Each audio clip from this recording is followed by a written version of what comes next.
Hello student, good morning student. आज के lecture में हम ये सिखाएंगे कि अपरमेय संख्या को कैसे संख्या रेखा पर निरूपित करते हैं। चलो स्टार्ट करते हैं एक क्वेश्चन से। वो क्वेश्चन यही है, √2 एक अपरमेय संख्या है।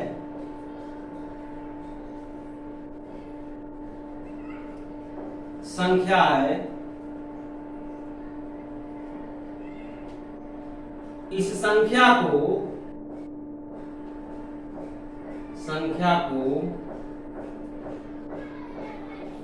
संख्या रेखा पर निरूपित कीजिए।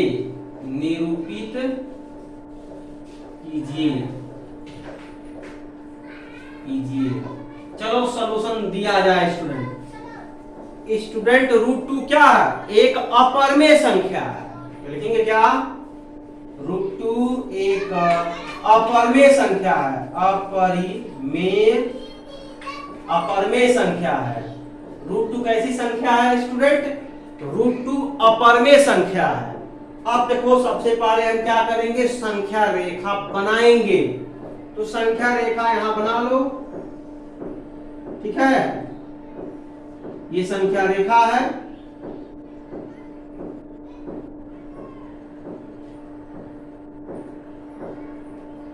ये संख्या रेखा है। इसका रेंज कहां तक होता है? 0, ये इनफाइनाइट और ये माइनस इनफाइनाइट। ये संख्या है तो ये होता है। ये आप इसके बारे में जानते हो, संख्या रेखा के बारे में जानते हो। ये एक रेखा है जिसके बीच में कहीं सेचुरेटेड रहता है O, जिसको हम शून्य कहते हैं।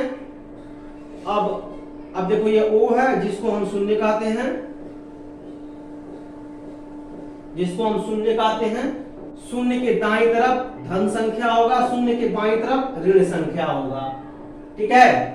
तो अब देखो, √2 दिखाना ना, तो इसके जस्ट आगे जाएंगे 1 यूनिट जाएंगे। ये मान लो B है, और जस्ट 1 यूनिट जाएंगे ऊर्ध्वाधर। इतने जितने लंबाई है ना, ये 1 यूनिट 1 मात्रक। अब इतने ही लंबाई ऊर्ध्वाधर जाएंगे, तो मान लो ये ऊर्ध्वाधर गए।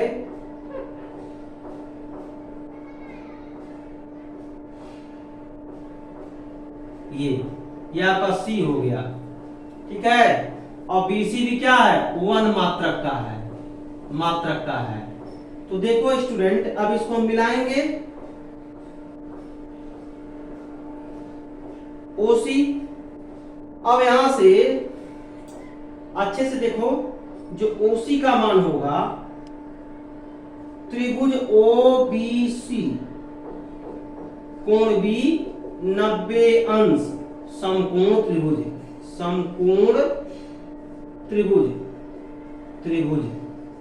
समझ में आ रहा है ना? ये समकोण त्रिभुज है। अब इस त्रिभुज में OB का वैल्यू BC के बराबर यानी 1 मात्रक का है। और देखो, OC जो है निकालना है आपको। OC के बारे में नहीं मालूम है, लेकिन OB बराबर BC बराबर 1 मात्रक का है।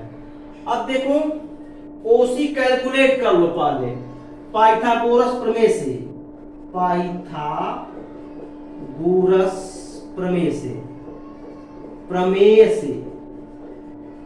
पाइथागोरस के प्रमेय से अब आप OC निकाल लो।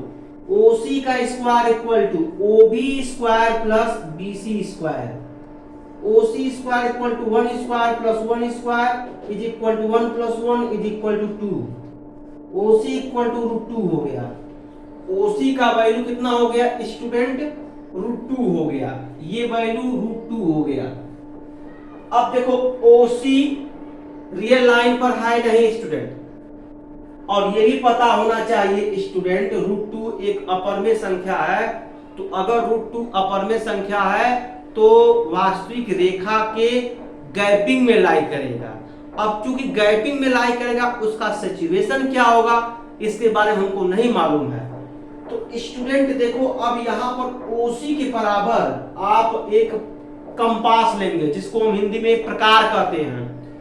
प्रकार का नुकीला सिरा हम यहां पर रखेंगे और जो उसमें चूड़ी होता है प्रकार में, उसमें पेंसिल फिट करेंगे, ठीक है, पेंसिल फिट करके और उसको अच्छे से टाइट कर लेंगे और पेंसिल एकदम शार्प हो, ये भी बात है। अब क्या करेंगे, प्रकार का नोकीला सिरा यहाँ, एक सिरा सी, जो पेंसिल वाला सिरा है उसको सी पर रखेंगे, हल्का सा क्या करेंगे, चाप लगा देंगे, ऐसे चाप लगा देंगे, चाप लगाएंगे जहां ये चाप रेखा को काटता है, किस रेखा को, वास्तविक रेखा को काटता है, वो बिंदु क्या हो जाएगा, वो बिंदु यम हो जाएगा। अब स्टूडेंट देखो OM इक्वल टू क्या होगा, OM इक्वल टू जो होगा, थोड़ा इरेज करना पड़ेगा, OM इक्वल टू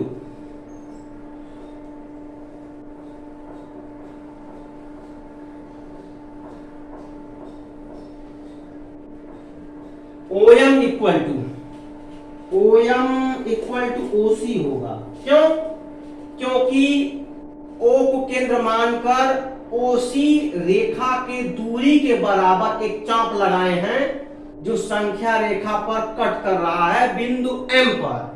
तो OM का जो मान होगा वो OC के इक्वल होगा। समझ में आ रहा है ना, क्यों इक्वल होगा, क्योंकि O को केंद्र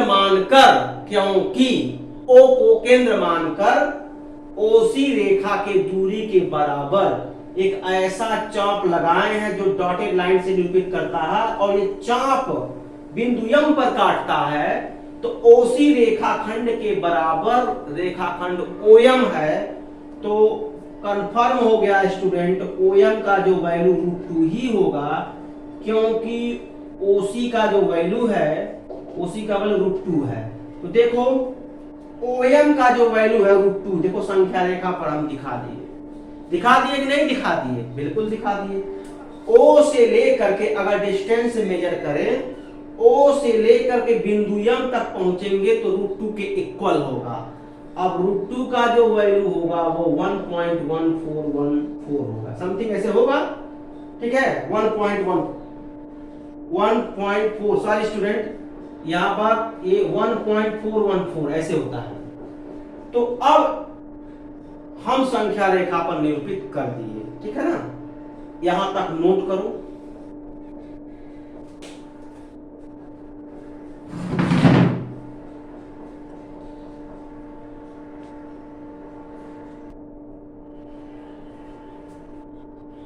अब नेक्स्ट क्वेश्चन है स्टूडेंट, √3 एक अपरिमेय संख्या है, संख्या रेखा पर निरूपित कीजिए,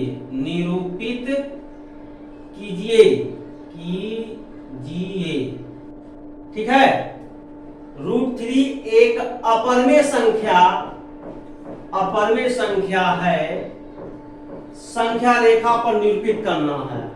तो स्टूडेंट ये तो कन्फर्म है, √3 को संख्या रेखा पर निरूपित करना है, और इसके जस्ट पहले √2 को संख्या रेखा पर आप निरूपित किए थे, वह ग्राफ आप लेकर चलेंगे, √2 वाला ग्राफ लेकर चलेंगे। इसका मतलब ये हुआ स्टूडेंट, OM का जो वैल्यू है वह √2 है, क्या है, वह √2 है। अब हम आपको ये भी बता दें स्टूडेंट, अब BC के इक्वल यहां पर एक और जो है परपेंडिकुलर ड्रा करेंगे, ऐसे परपेंडिकुलर ड्रा कर देंगे, ठीक है, जो कि BC के इक्वल है, क्या है, BC के इक्वल है। तो मान लो ये बिंदु क्या है, ये बिंदु D है, ठीक है। अब इस D बिंदु को क्या करेंगे, यहां से मिलाएंगे, ओरिजिन से मिला देंगे। देखो स्टूडेंट OD आया, तो अब ट्रायंगल OMD लेंगे, OMD में पाइथागोरस थ्योरम अप्लाई करेंगे। अब BC इक्वल MD अर्थात 1 मात्रक का डिस्टेंस होगा, 1 मात्रक का होगा। ओके स्टूडेंट, अब देखो ये रेखा आगे तक जाएगा।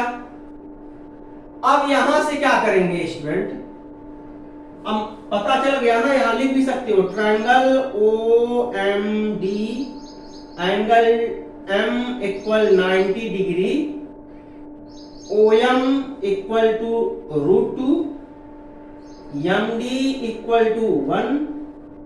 ये देखो मात्रक लिख सकते हो, मात्रक मात्रक। अब पाइथागोरस थ्योरम से OD इक्वल टू OM का square plus OM square plus MD square, OD square equal to OM means what? OM का वैल्यू ये क्या है? √2 के ग्राफ से आया ना √2 के, तो √2 अर्थात OM का वैल्यू √2 का square plus MD means what? 1 का स्क्वायर। अब इसको सॉल्व करेंगे, OD square equal to 2 plus 1 equal to 3। It means OD equal to √3 आ गया। OD का वैल्यू √3 आ गया। यहां देखो √3, ठीक है, ये √3 है। अब क्या करेंगे? वही काम, जो काम आप यहां पर चौंप लगाए हो ना, वही चाप आप यहां पर लगाओगे, ठीक है। फिगर आप कंबाइन भी बना सकते हो और अलग अलग भी बना सकते हो, कोई दिक्कत नहीं, ठीक है। तो अब यहाँ पर प्रकार का नुकीला सिरा रखेंगे, यहाँ पेंसिल का सिरा आएगा और यहाँ से हम एक ऐसा चौंक लगा देंगे स्टूडेंट, डॉटेड लाइन से। जहां पर संख्या रेखा को काटेगा, मान लो ये आपका ई है, तो जो OE का वैल्यू होगा स्टूडेंट, अर्थात यहां तक लिखने के बाद जस्ट इसके नीचे वाला स्टेप, OD का जो वैल्यू होगा वो OE के इक्वल होगा और OE का जो वैल्यू होगा √3 के इक्वल होगा। ओके स्टूडेंट, क्योंकि OD का वैल्यू क्या है? OD का वैल्यू √3 कैलकुलेट किए हैं, यहां पर पुट करेंगे तो OE का वैल्यू कैलकुलेट हो जाएगा। OE देखो संख्या रेखा पर प्लॉट हो गया, मतलब बिंदु O से अगर मेजरमेंट करें, बिंदु O से लेकर के बिंदु E तक जब पहुंचेंगे तो √3 यूनिट कवर होगा और बिंदु E संख्या रेखा के गैपिंग में लाई करेगा, ठीक है ना, ये बात है। तो इस तरीके से संख्या रेखा पर हम दर्शाते हैं। अब बात आता है स्टूडेंट अनावर्ती दशमलव। अनावर्ती दशमलव क्या होता है? जो अशांत दशमलव होता है स्टूडेंट, उसी को अनावर्ती दशमलव कहते हैं। देखो दो दशमलव, एक शांत होते हैं, एक अशांत होते हैं, ठीक है, शांत अशांत। अब देखो जो नॉन टर्मिनेटिंग नॉन रेकरिंग होता है उसी को अनावर्तिक बोलते हैं। अनावर्तिक का मतलब होता है जैसे वो कटता नहीं है, पहली बात वो टर्मिनेट नहीं होता है, दूसरी बात वो रिपीट नहीं करता है। तो स्टूडेंट देखो ऐसे दशमलव जो रिपीट न करे, जो कहीं टर्मिनेट ना हो, इस प्रकार के दशमलव को हम अनावर्ती दशमलव कहते हैं। अनावर्ती दशमलव को अंग्रेजी में क्या बोलते हैं? Non terminating non recurring decimal. अब रेकरिंग का मतलब क्या होता है? रेकरिंग का मतलब जो रिपीट करता है, अर्थात जिसको शांत बोलते हैं, ठीक है। और क्या होता है जिसको हम शांत दशमलव बोलते हैं। अशांत का मतलब क्या होता है? जो रिपीट न करे, जो रिपीट नहीं करता, उसको अशांत बोलते हैं। लेकिन स्टूडेंट जो अशांत दशमलव होता है वो क्या बोलते हैं? वो टर्मिनेट न कर जाए। देखियो जो टर्मिनेट कर जाता है वो भी, उसको भी कहते हैं शांत ही। लेकिन इसमें एक और शब्द आता है स्टूडेंट, जब टर्मिनेट कर जाता है, जैसे मान लो कोई रिपीट नहीं कर रहा है, जो रिपीट नहीं करता है और वो टर्मिनेट हो जाता है, तो उसको अशांत दशमलव बोलते हैं। क्या बोलते हैं? अशांत दशमलव बोलते हैं। लेकिन स्टूडेंट जैसे मान लो कोई दशमलव है, वह रिपीट नहीं कर रहा है और न ही टर्मिनेट कर रहा है, तो उसको हम non terminating non recurring decimal बोलते हैं, अर्थात उसको हिंदी में अनावर्ती दशमलव बोलते हैं। क्या बोलते हैं? अनावर्ती दशमलव बोलते हैं। और यह कहना बहुत ही गलत होगा कि अशांत दशमलव को अनावर्ती कहते हैं, ये तो बिल्कुल गलत है। स्टूडेंट मैं आपको यह पूर्ण रूप से बता रहा हूं कि जो दशमलव 2-4 स्थान पर जा करके टर्मिनेट हो जाते हैं, मतलब उसके आगे नहीं बढ़ते हैं और 2-4 स्थान तक पहुंचते हैं और कहीं रिपीट नहीं होता है, तो उसको हम अशांत दशमलव कहते हैं। और जब रिपीट होता है तो उसको शांत दशमलव कहते हैं। और स्टूडेंट 2-4 स्थान तक पहुंचते हैं जब दशमलव जब लिखना स्टार्ट करते हैं, 2-4 स्थान तक जब जाते हैं, और वो टर्मिनेट नहीं होता है और न ही रिपीट करता है तो उसको non terminating non recurring decimal बोलते हैं, जिसको हिंदी में अनावर्तिक दशमलव कहते हैं। इसके एग्जाम्पल क्या होंगे स्टूडेंट? जितने भी अपरिमेय संख्या है स्टूडेंट, जितने भी अपरिमेय संख्या है वह सभी के सभी अनावर्तिक दशमलव में आते हैं। फॉर एग्जाम्पल स्टूडेंट, जैसे √2, √3, √7, पाई, ये सब के सब कैसे हैं स्टूडेंट? ये सब के सब अनावर्तिक दशमलव है, ये रिपीट नहीं करता है। ओके स्टूडेंट, न तो ये रिपीट करेगा और न ही ये टर्मिनेट करेगा। तो इस प्रकार के दशमलव को अनावर्तिक दशमलव कहते हैं। अनावर्तिक दशमलव को अंग्रेजी में non terminating and non recurring decimal बोलते हैं। ओके स्टूडेंट, तो ये आपका है। ओके, और ये डिफिनीशन भी होता है स्टूडेंट, जो इर्रेशनल नंबर जिसको हम हिंदी में अपरिमेय संख्या कहते हैं, उसका यही डिफिनीशन भी होता है। ऐसे डेसिमल को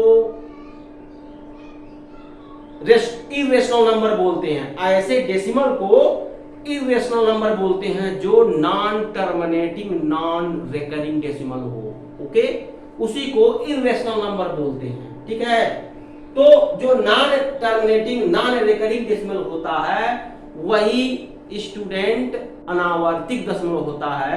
उसके एग्जाम्पल देखो, मैं 4 लिख दिया और आपके पीके जैन वाली बुक में अनावर्तिक दशमलव के 3 उदाहरण लिखने के लिए कहा है और मैं 4 उदाहरण लिख दिया। और मैं एक ऐसा टेक्निक बता दिया स्टूडेंट, आप अनेकों उदाहरण लिख सकते हो। कैसे? जैसे मैं बोला ना, समस्त अपरिमेय संख्या को अनावर्तिक दशमलव कहते हैं। समस्त अपरिमेय संख्या को अनावर्तिक दशमलव कहते हैं।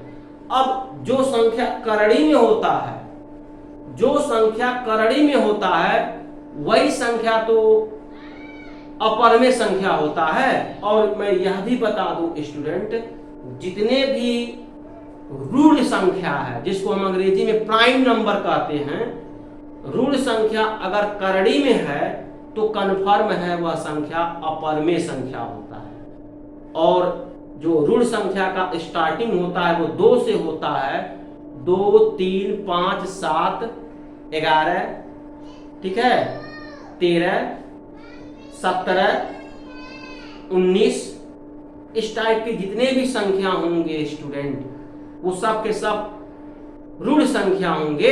और ऋण संख्या को जब करड़ी में लिख देंगे तो वह अपरिमेय संख्या हो जाएगा। ओके स्टूडेंट, तो अनेकों एग्जाम्पल आप दे सकते हो। तो बस स्टूडेंट, आज के लिए बस इतना ही। Okay, thanks.